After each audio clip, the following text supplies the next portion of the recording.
장애인 복지론 공부 어떻게 해야 할까요?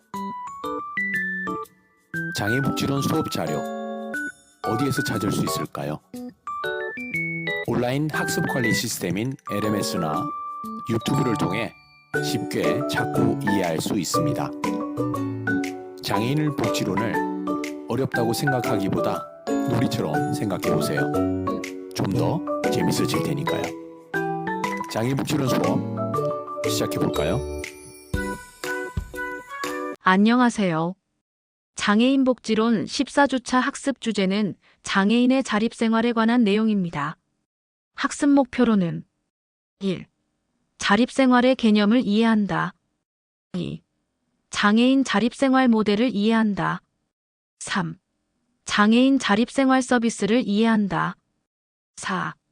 우리나라 장애인 자립생활센터 현황을 이해한다. 5. 장애인의 자립생활 지원을 위한 과제를 이해한다. 입니다.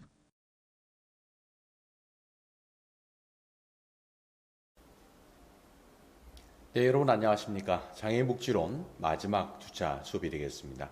이번 주차 수업 주제는 장애인의 자립생활에 대해서 살펴보도록 하겠습니다.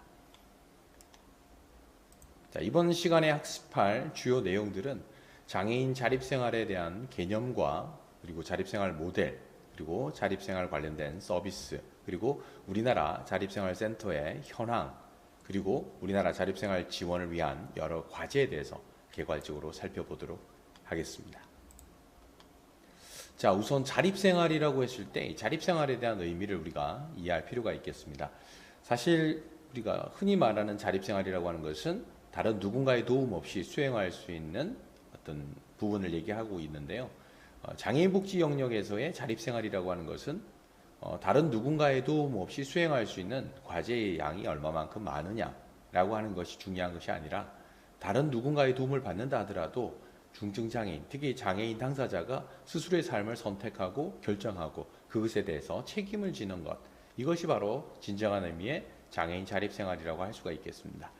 자, 장애인을 위한 자립생활 기반을 조성하고 제도화하는 것, 이것은 장애인들이 우리 사회의 한 구성원으로서 그들의 가치 있는 역할을 수행하고 사회 참여를 실행하는 데 있어서 매우 중요한 부분이 아닐 수 없습니다. 자, 장애인 자립생활에 대한 개념에 대해서 개괄적으로 한번 살펴보도록 하겠습니다. 먼저 자립은 앞서 말씀드린 바와 같이 스스로 자자의 설립자를 써서 스스로 일어선다, 다른 누군가의 도움 없이 뭔가를 한다라고 하는 개념이지만 이 장애인의 자립에 있어서는 개인의 어떤 일상적인 부분뿐만 아니라 생활 전반에, 삶 전반에 관해서 장애에도 불구하고 스스로가 자신의 삶을 선택하고 결정하고 그것에 대한 책임을 지는 모든 활동들을 포함하고 있다고 이해하시면 되겠습니다. 자, 자립생활이라고 하는 Independent Living, IL에 대한 개념은 미국 장애인 자립생활 협의회나 존스나 여러 학자들에 의해서 제시된 바 있습니다.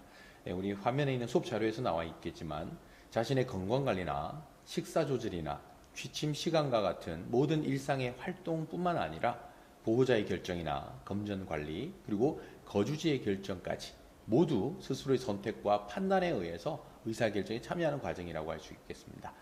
이런 과정이라고 했을 때는 우리가 장애인 하면 떠오르는 고정된 편견, 선입견이라고 하는 게 있죠. 장애인은 수동적이고 의존적이어서 스스로의 어떤 선택이나 판단, 결정을 하는데 어려움이 있을 것이다 라고 생각할 수가 있겠는데요. 사실 우리 장애인 자립생활에 있어서는 장애인에 대해서 굉장히 주체적이고 능동적인 존재로 파악을 하고 있다라고 이해를 하시면 되겠습니다. 자, 그러면 이 장애인 자립생활이라고 하는 것에 대한 논의가 있게 되면서 우리나라의 장애인 복지 패러다임의 변화가 있었는데요. 사실 기존에는 어떤 필요나 욕구를 충족시키기 위한 선의에 기반한 제공자 관점에서의 어떤 공급, 제공, 복지적 관점에 입각한 서비스였다라고 한다 그러면 이제는 장애인 당사자들, 특히 수요자의 어떤 욕구 등을 고려한 인권의 문제로 패러다임을 바꾸어 놓았다라고 보시면 되겠습니다. 자, 그러면 일반적으로 지역사회 내에서 생활하고 있는 장애인들도 물론 있겠지만 시설 장애인들의 경우는 아무래도 여러 가지 인권적인 측면에서 취약할 수밖에 없는 부분이 있을 겁니다. 자, 장애인 인권과 관련된 문제들에는 어떤 것들이 있는지 잠시 살펴보도록 하겠습니다. 자, 기본적으로는 입소 결정권이 되겠죠. 내가 생활할 수 있는 주거 공간인 시설에 입소하는 것이 본인 스스로에 의한 선택과 판단, 결정에 의한 것이냐, 아니면 제3자인 타인이냐, 특히 이제 가족에 의한 제3자에 의한 결정이냐 하는 것들인데요. 스스로가 선택하고 결정하지 않았다라고 한다 그러면 분명히 인권 침해에 해당되는 문제가 되겠죠. 자, 두 번째, 다양한 식생활을 위한 권리라고 하는 건데요. 자, 의사소통이 제대로 이루어지지 않고 있는 중증장애인이나 발달장애인이 있을 경우에 그들의 다양한 식생활을 위한 권리를 어떻게 보장해 줄 것이냐라고 관련된 부분인데요. 누구나 본인이 먹고 싶어하는 음식의 어떤 재료나 조리법 등 음식의 종류를 자유롭게 어떻게 해요? 선택하고 이를 섭취함으로 인해서 건강을 유지할 수 있는 것은 기본적인 권리라고 할 수 있는데, 이런 것들을 장애 특성에 맞게끔 다양한 식생활을 위한 권리를 보장할 수 있는 형태의 서비스가 제공될 필요가 있겠죠. 자, 이렇게 관련된 권리가 보장되지 않는 것 또한 인권 침해에 해당될 수가 있다라고 하는 것이고요. 자유로운 의복 선택을 위한 권리. 자, 이제는 아마 예전과는 좀 많이 바뀌었을 겁니다. 예전에는 시설 내에서의 생활인들이나 거주인들을 보면 대개 동일한 의복, 트레이닝복이라든지 이런 복장을 착용하고 있는 부분들이 많았었는데요. 최근에는 이런 개개인의 어떤 욕구나 이런 특징에 맞는 맞춤형 의복 지원이 이루어지다 보니까 다양한 형태의 의복을 착용하고 있다. 어떻게 보면 바람직한 모습이라고 할 수 있겠죠. 자, 그리고 일상생활에서 보장되어야 될 권리 중에는 이 미용 등을 통해서 개성을 표현할 권리. 자, 여러분들 한번 생각을 해보십시오. 여러분 가정으로 이용사 혹은 미용사 선생님이 찾아오는 경우는 많지가 않겠죠. 시설에서 생활하고 있는 생활인 혹은 그 주인들도 마찬가지입니다. 지역사회 내에 있는 미용실이나 이용원을 가서 본인이 원하는 헤어스타일의 머리를 하고 싶은, 스스로의 개성을 표출하고 싶은 욕구는 누구나 있겠죠. 이런 것들이 이제 실현될 수 있도록 하는 것이 필요하다라고 하는 것이고요. 또 사생활을 보장받을 권리라고 하는 건데, 개개인의 어떤 신변이라든지 여러 가지 생활상에 있어서의 비밀들, 이런 것들을 개인만 간직하고 싶은 부분들이 있겠죠. 역시 예를 들면 잠을 청하고 있는 침실이나 목욕을 하는 욕실, 뭐 이런 공간에 있어서 제3자가 볼 수 없도록 하기 위한 어떤 가림막을 설치한다든지 이런 것들이 필요하겠죠. 과거에는 안전상의 이유 등을 사유로 실질적으로 이런 것들이 공공연하게 행해 준 부분들도 있다라고 볼 수가 있겠습니다. 자, 이 밖에도 건강하고 안전을 유지할 권리라고 할 수 있겠는데요. 위생적인 생활과 환경을 누릴 권리라든지 학대나 방임으로부터 안전할 권리, 그리고 하대받지 않고 평등한 관계를 맺을 권리, 이런 것들이 사실 어떻게 보면 동등한 권리, 동등하고 다양한 관계를 맺을 권리가 장애인 당사자들에게도 있다라고 하는 것을 보여주는 예가 되겠죠. 자, 그리고 사상이나 양심, 종교, 정치의 자유하고도 연결될 수가 있겠습니다.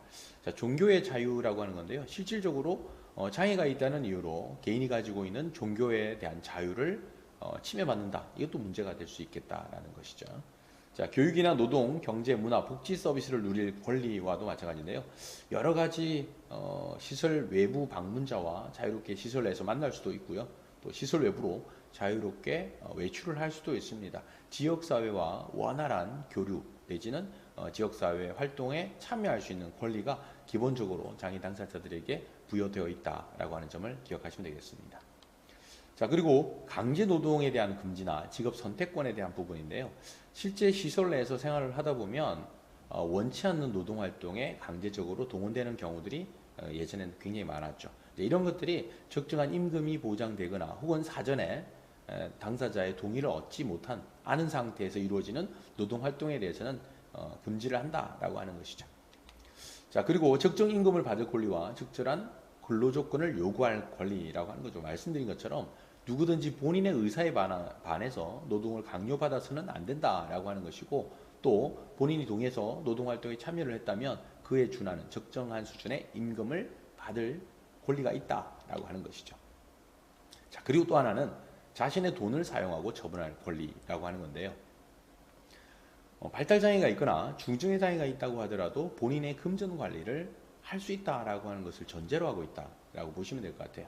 자, 발달장애가 있어서 스스로에 대한 선택이나 금전 관리를 제대로 할 수 없다라고 하는 것조차 편견이나 선입견일 수 있습니다.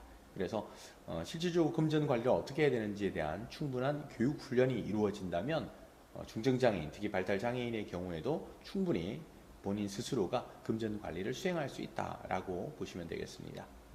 자, 이제 마지막으로 시설 퇴소 과정에서의 권리라고 할 수 있겠는데요. 시설을 나가서 생활할 수 있는 퇴소 결정권이라고 하는 것도 장애인 당사자에게 부여된 하나의 권리입니다. 다만 이 퇴소 결정권을 행사하기 위해서는 사전에 퇴소를 한 이후의 생활이 안정된 생활을 유지할 수 있느냐라고 하는 것들이 보장되어 있어야 되는 거죠. 퇴소를 했는데 머물 곳이 없다거나 일정한 직장이나 뭐 이런 경제적인 상황이 여의치 않은 상황에서 보호자가 없는 경우이거나 이런 경우에는 시설 퇴소를 유보할 수 있다라고 보시면 되겠죠. 자, 어쨌든 본인의 의사에 반해서 이루어지는 대부분의 활동들이나 행동들이 인권 침해 소지가 있을 수 있으니까요. 주의가 필요하다고 보여집니다. 자, 장애인 인권 확보에 관해서 궁금한 사항 있으신가요? 또 기타 궁금한 사항 있으시면 LMS를 통해서 질의해 주시면 자세하게 답변을 드리도록 하겠습니다.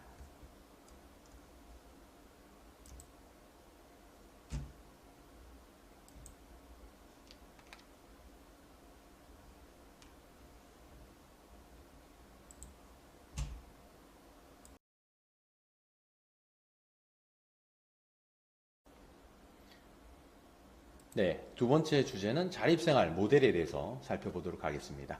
자, 재활 모델로부터 자립생활 모델로의 전환이 이루어졌다라고 볼 수가 있겠는데요. 크게 두 가지 관점에서 이 재활 모델과 자립생활 모델의 차이를 살펴볼 수가 있겠는데요.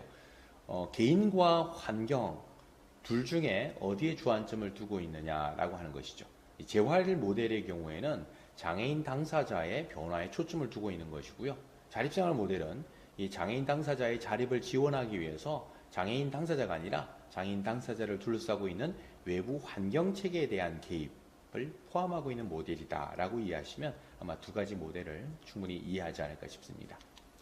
자, 자립생활 모델의 초기의 기본 모토는 어떤 제공에 관한 것이다. 그러니까 어떤 욕구가 있는 장애인 당사자들의 필요를 충족시켜 주기 위해서 어떤 것들을 제공해주는 일종의 프로비전에 초점을 두고 있다라고 볼 수가 있겠는데요. 이것이 이제 좀 시간이 지나면서 장애인 복지에 있어서의 패러다임의 변화를 가져왔는데 이것은 결국 선의에 기초한 제공자 중심의 서비스에서 권리에 기초한 소비자 중심으로의 전환을 가져왔다라고 하는 것이죠. 자, 자립생활 모델의 기본 철학적 개념의 핵심적인 조건들이 몇 가지가 있는데요. 그반 배종이라고 하는 학자는 이것을 몇 가지 중심으로 표현을 하고 있습니다. 먼저 첫 번째는 당사자 중심이어야 된다라고 하는 것인데요. 기본적으로는 소비자 주권을 가져야 된다. 다시 말씀드리면 장애인 당사자가 얼마만큼 스스로의 권리를 선택하고 결정할 수 있느냐라고 하는 선택권의 문제라고 할 수가 있겠고요. 두 번째는 지역사회 중심적이다. 이게 이제 뭐 자조적이어야 한다라고 하는 개념인데요.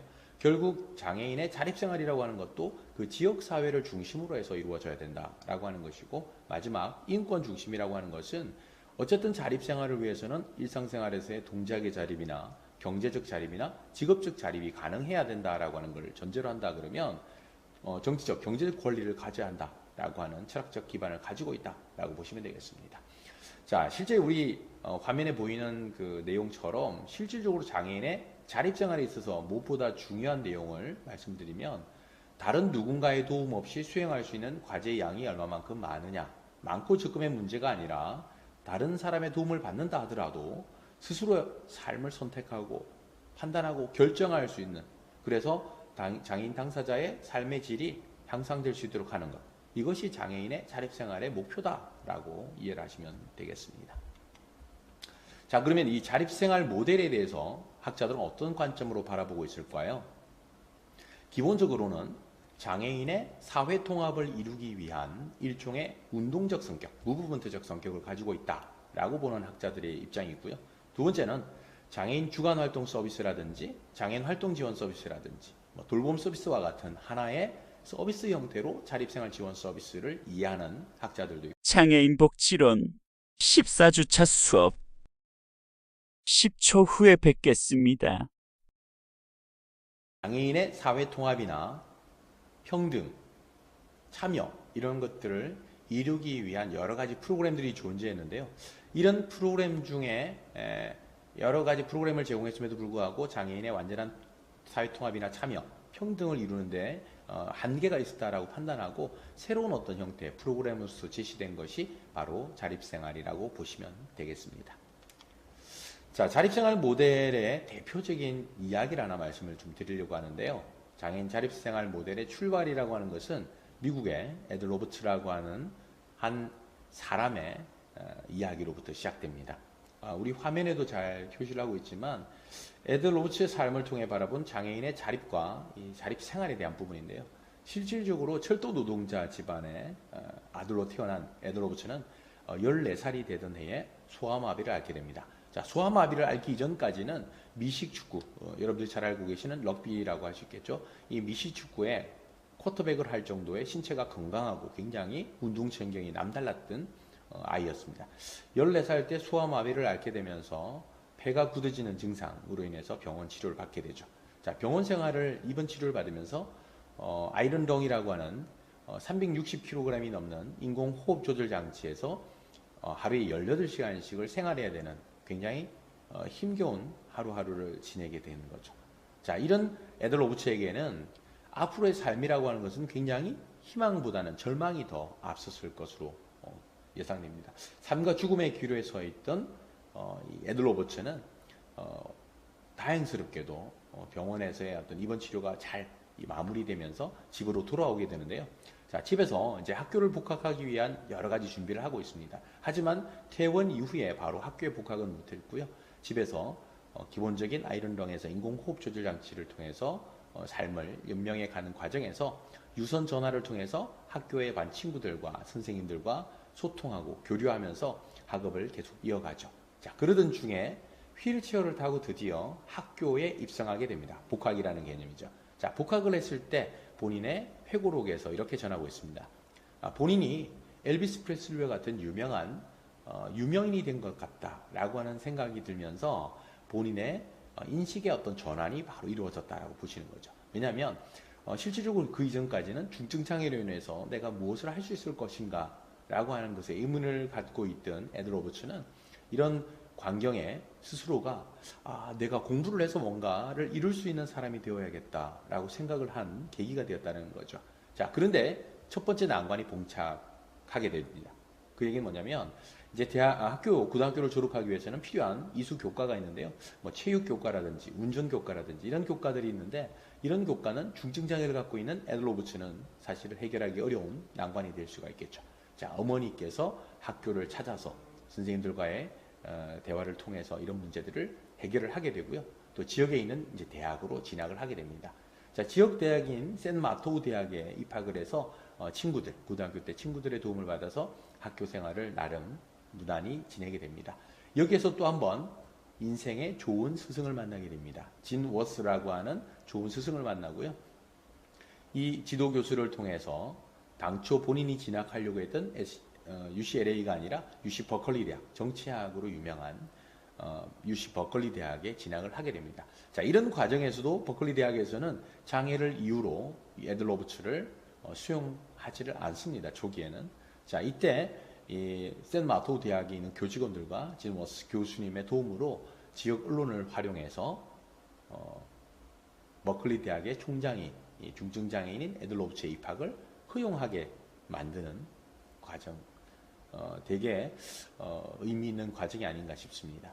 자, 에드 로버츠가 입학을 한 이후에 버클리 대학에는 해년마다 중증장애를 가지고 있는 학생들이 대학에 입학을 하게 되죠. 자, 대학에 입학한 에드 로버츠는 집으로부터 멀리 떨어진 곳에서의 생활이었기 때문에 기숙 생활을 해야 됩니다. 하지만 360kg이 넘는 아이런덩 인공호흡 저장 장치가 들어갈 만한 기숙사는 없었고요. 당시 학생상담센터에 소장을 맡고 있던 분의 도움을 통해서 당시 대학 부속 병원인 코웰 병원이라고 할 수 있는데요. 이 병원의 한 병실에서 기숙생활을 하게 됩니다. 자, 본인이 생각했던 대학 생활은 아니었지만 어쨌든 대학에서의 생활이 가능해졌고, 다만 샌마토우 대학에서의 친구들의 도움으로 학교를 다녔던 것과는 달리 스스로 학교 생활을 해야 되는 어려움이 있었죠. 자, 그래서 에드 로버츠가 대학 측에 제시한 것이 바로 PDSP 프로그램입니다. Physical Disability Student 프로그램이라고 하는 신체적 장애를 가지고 있는 학생을 지원해주는 프로그램을 만들어서 학내에서 수업을 받거나 학습에 대한 지원이나 이동에 대한 지원 등 여러 가지 대학 생활에 필요한 도움을 제공받을 수 있었죠.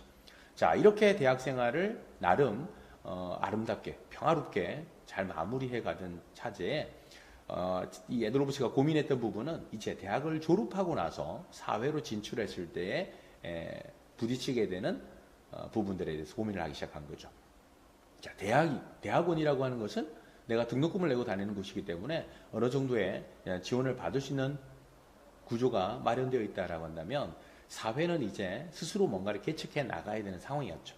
그래서 이제 고민을 하게 된 것이 바로 본인과 같은 중증 장애를 가지고 있는 장애인들이 사회로 나왔을 때 그럼 이들은 어떻게 지원을 통해서 어떻게 지역사회 내에서 같이 생활할 수 있을까에 대한 고민을 하던 차제에 만든 센터가 IL 센터, Independent Living이라고 하는 자립생활센터가 이렇게 만들어지게 되었다라고 보시면 되겠습니다. 그래서 1970년대 초에 미국에서 최초로 IL 센터를 개소한 사람이 바로 에드 로버츠가 됐고요. 그래서 에드 로버츠를 가리켜서 자립생활의 아버지 이렇게 명명하기도 한다라고 합니다. 자, 이 부분은 참고하시고요. 아래 내용은 그 에드 로버츠의 영상 자료인데요. 이 영상을 잠깐 시청하시고 또 진행을 하도록 하겠습니다. Title slide, freewheeling. I've had people come up to me and say, "Oh, I'd rather be dead than be like you." Good morning. And they miss it so much because life is such a joy. There's so much to life if you're into it. There's so many reasons to die if you're not at all. Ed Roberts has helped millions of people find a reason to live. He helped launch a civil rights movement for people with disabilities so they could live freely integrated in their communities, not shut away in institutions. But when he first contracted polio at the age of 14, that idea was a long way off. His mother, Zona Roberts, remembers all too well the doctor's attitude when he told her Ed would live. The next morning I said to the doctor I was glad that he had survived, and he wanted to know why. Would I like to spend the rest of my life in an iron lung, and what it'd be like? The poor man was horrified. Roberts himself did not want to live. Well, I decided to die in the beginning. People told me basically now I have no life. And when you're in an iron lung and you're paralyzed from the neck down, in a hospital where their whole job is to save your life, you've got to be pretty creative to kill yourself. Roberts starved himself down to 50 pounds, and then the last of his special duty nurses left her post. The next day I decided to live and I started eating. And I know what the reason was. There is nothing in life if you're not in control of what happens to you. And I think that was when I began to realize that I had a choice over living and dying. And that I really wanted to live and to take control of my own life. Except for 2 fingers, Roberts is paralyzed from the neck down. He spends much of his time in an iron lung. But from the beginning, he learned to sit in a wheelchair, and he learned to breathe with the help of a portable respirator, forcing air into his lungs. Ed Roberts talks to students. And he learned to challenge society's low expectations of himself and other people with disabilities. He decided that his body may be limited, but his mind was not. The kid who had lived for baseball turned seriously to school, attending high school by phone hookup. So I can remember wheeling down this for the first time in 1962, and there was a demonstration. Roberts convinced a skeptical University of California to admit him. He became the first severely disabled student to attend. He had to live in Cowell Infirmary, the only place big enough for his 800-pound iron lung. Newspapers headlined the conventional wisdom. He proved them wrong, eventually earning a master's degree. And soon other quadriplegics joined him on campus. They called themselves the Rolling Quads and began inventing a new world for themselves. We realized that we could change some things. The first thing we do is change our own attitudes to ourselves. Be proud of who we were and what we were. And go out and change it for others and for ourselves.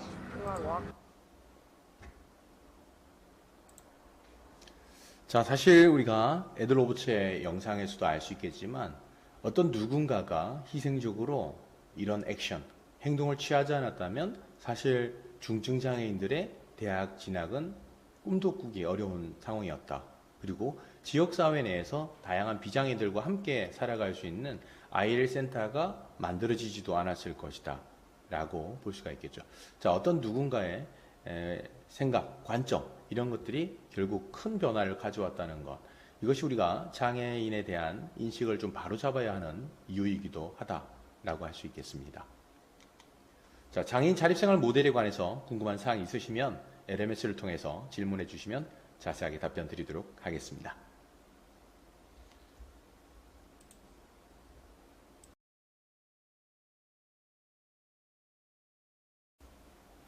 네, 마지막 주제는 장애인 자립생활 서비스에 관해서 살펴보도록 하겠습니다.